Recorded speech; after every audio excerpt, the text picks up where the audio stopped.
Hi, lovely Helen here. I want to share something many women over 60 feel, but almost never say out loud: the pressure.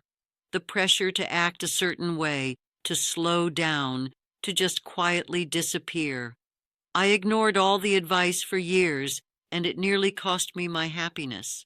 By the end of this video, you'll understand why ignoring what everyone tells you might be the best decision you ever make. When I turned 60, I thought I knew myself. I thought I was confident, experienced, and comfortable in my own skin. But almost overnight, it felt like the world had an opinion about every single thing I did.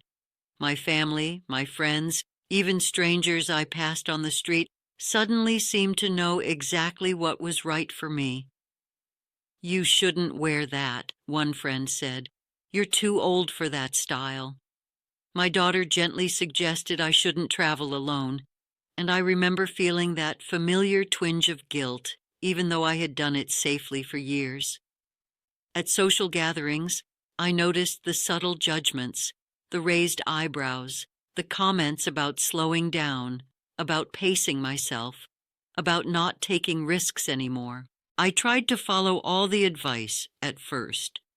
I stopped wearing bright colors because they were considered too loud or too much for your age. I canceled trips I had been planning for months because people worried about my safety. I avoided new hobbies because someone implied they weren't appropriate for a woman in her 60s. I stopped dancing at my community hall because someone said it was unseemly to move that way at my age. I listened, I obeyed, and yet nothing felt right. Every decision I made to please someone else left me feeling smaller, constrained, almost as if I had erased parts of myself to fit into everyone else's idea of what a woman my age should be.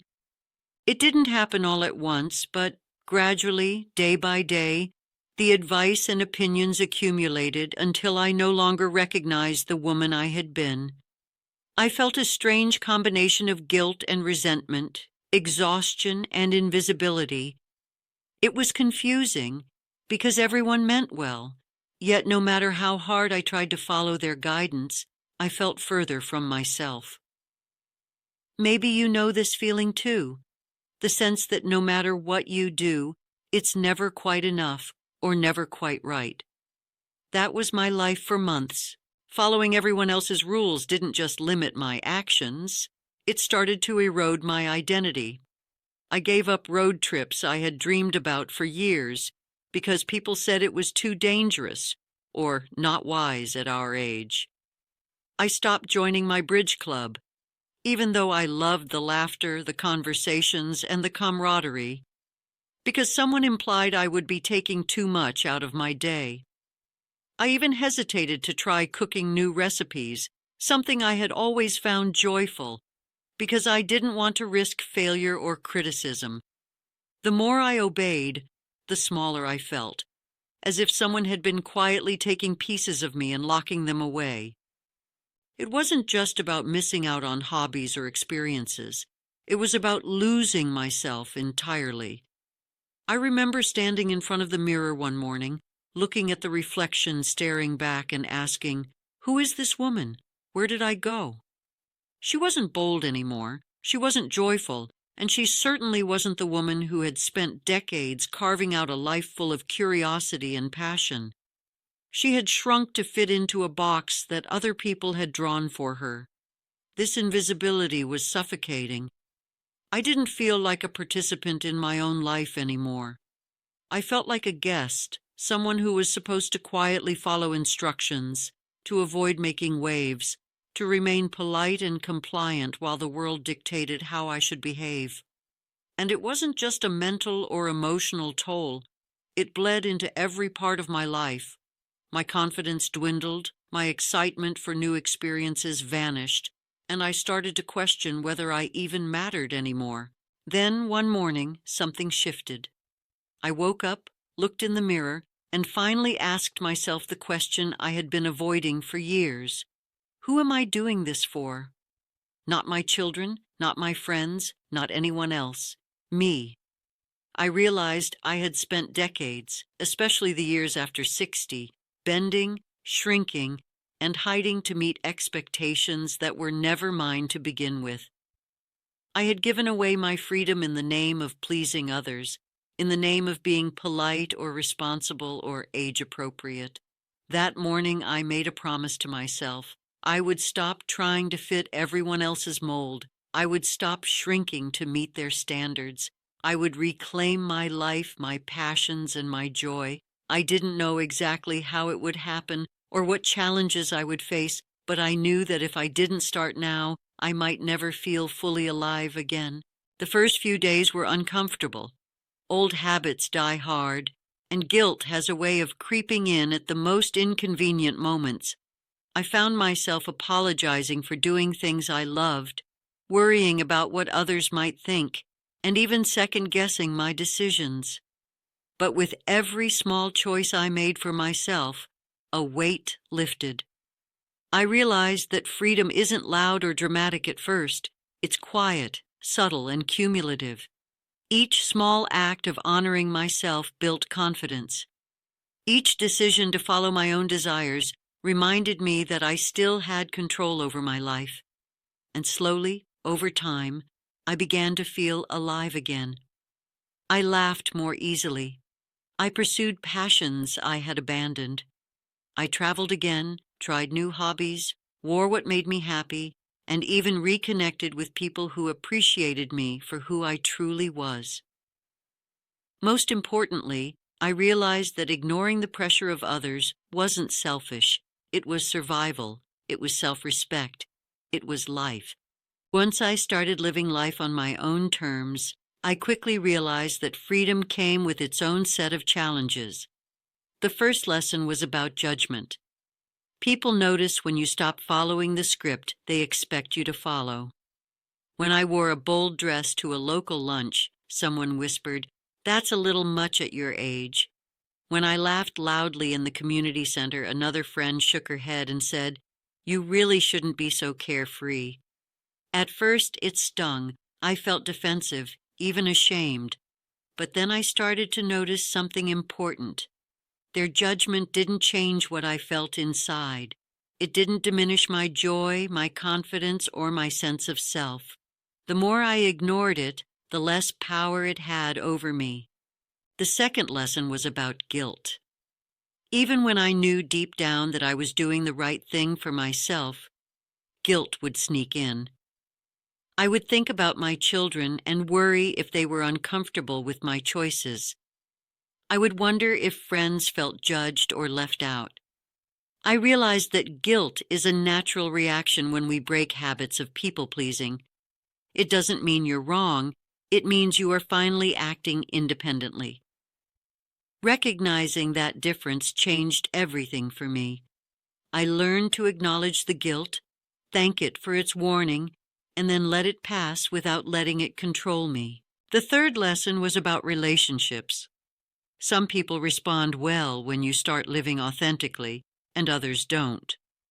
I lost a few casual friends who couldn't handle me asserting myself, who seemed to prefer the old, compliant version of me. But at the same time, I gained connections I never expected. People admired my courage, my joy, my refusal to let society's rules define me. I realized that when you honor yourself, you attract people who truly see and appreciate you. It's not always easy, but the lesson is simple. Freedom comes at a price, but it's worth every moment. Finally, I learned that independence isn't a rebellion. It's a declaration of self-respect. It doesn't mean you ignore everyone else completely. It doesn't mean you shut people out. It means you live in a way that feels authentic, even if it surprises others, even if it makes them uncomfortable. And the more I practiced, the stronger, happier, and more alive I felt.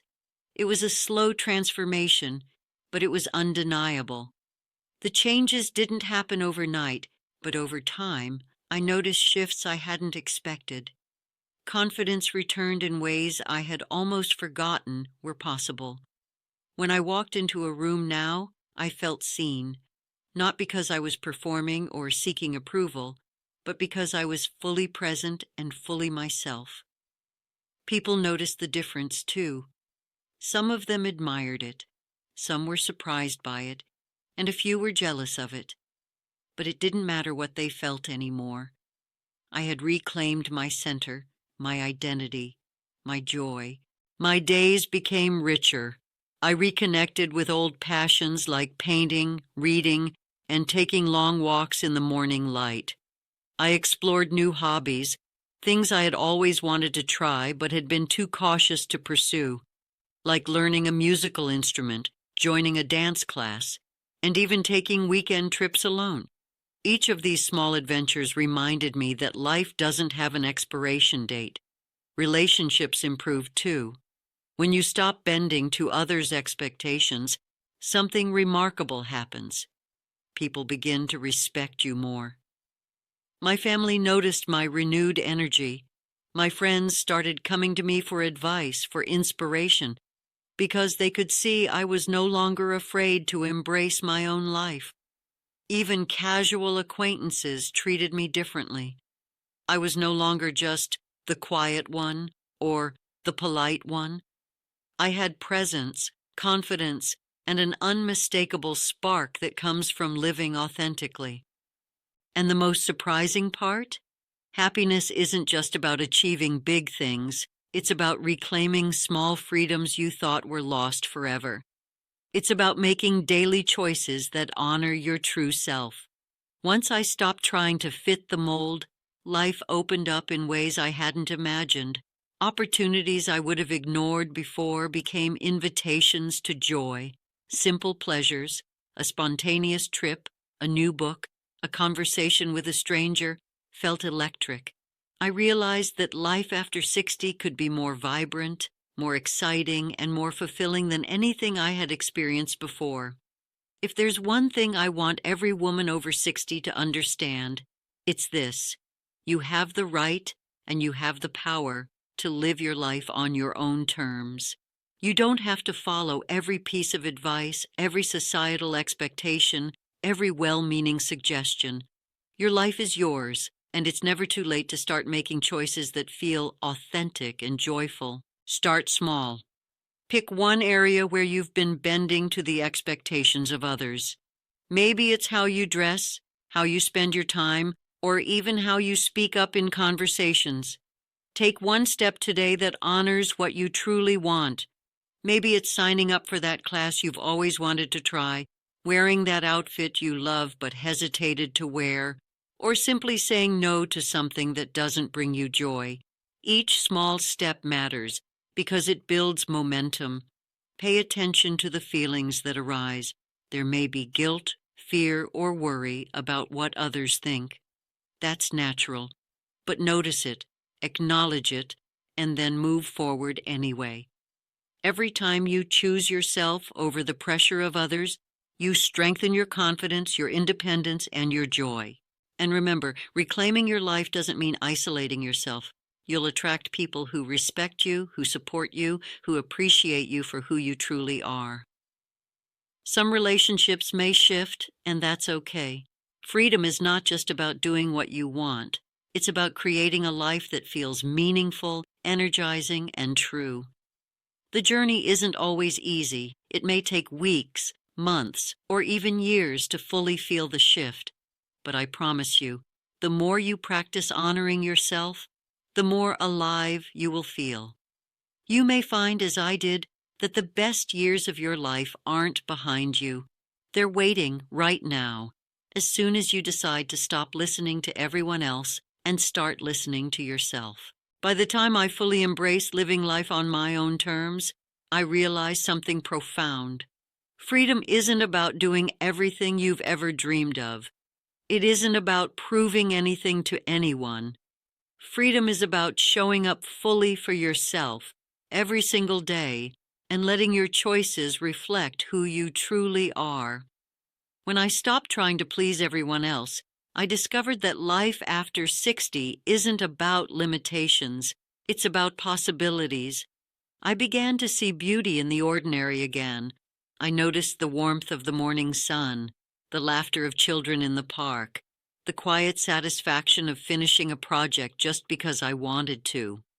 I found joy in my own company and in the company of friends who celebrated me for me, not for what I should be. I laughed more freely, spoke more honestly, and moved through the world with a sense of calm confidence that I hadn't felt in decades. And the truth is, this isn't something that only happens for a few lucky women. It's available to every woman over 60 who decides she's done shrinking, done hiding, done following the rules that don't fit. You don't have to wait for someone else to give you permission. You don't have to look for validation. And you certainly don't have to apologize for wanting more from life. Every choice you make to honor yourself, every step you take toward your own happiness, compounds into a life that is richer, fuller, and more satisfying than you ever imagined. If you've ever felt invisible, pressured, or stuck, if you've ever wondered if your best years are behind you, I want you to know this: they're not. They are right here waiting for you to reclaim them. And you don't have to do it alone. In my newsletter, I share stories, tips, and guides every week to help women over 60 live boldly, joyfully, and fully. You can join for free at savvysenior.beehiiv.com/subscribe and start receiving inspiration and guidance directly to your inbox. So today I invite you to take your first small step. Do one thing that honors you. Wear that outfit. Say yes to that adventure. Laugh louder. Try something new. Trust yourself. Trust your instincts. And remember, your life is yours to shape, and it's never too late to start living it exactly the way you want. When you stop listening to everyone else and start listening to yourself, that is when you truly come alive.